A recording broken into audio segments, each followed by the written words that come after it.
the story of David really comes to my mind of, you know, like you said, from uh, first being anointed and then becoming king, you know, 20 years.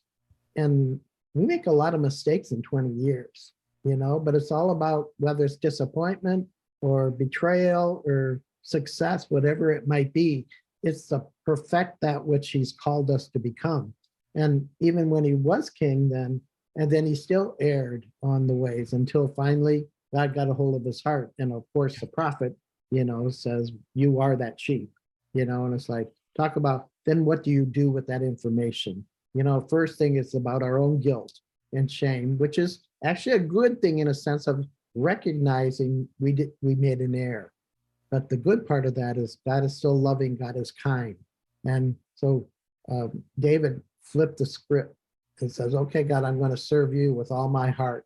You know, and I love how, you know, like my sin will always be before me. And it's like, we do remember, you know, not out of guilt, but it's a remembrance of the mercy of God because God could have chose to pick another king, you Yeah. know. So it really does, you know, excuse me, go ahead, George. No, David could have chosen not to even, right? You know, there's a whole piece about acknowledging our shadow and embracing our shadow and then transmuting that. But I mean, he could have chosen to shut down. He could have chosen not to own what he did. He could have owned it in a very false way and a very simple, like, "Oh yeah, no, I messed up." But I mean, when you read that Psalm 51, there's Psalm 32 is another one where he just, you know, I mean, he's just pouring out his heart, saying, I really, really messed up, you know, but please forgive me." You know, And that's the flavor also of a person who's grieving, regardless, yes, you know, maybe they lost their job, maybe they did something wrong at work or in their marriage or lost a child, whatever. There's that grieving part that each of us, um, I think, understands and probably have gone through themselves.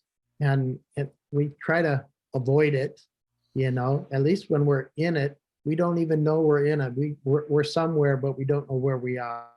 And God seems to be the farthest away. But it's only because our heart's so hurting and through the pain, we can't recognize God is right there in front of us and willing and ready to accept us back as a son, as a daughter.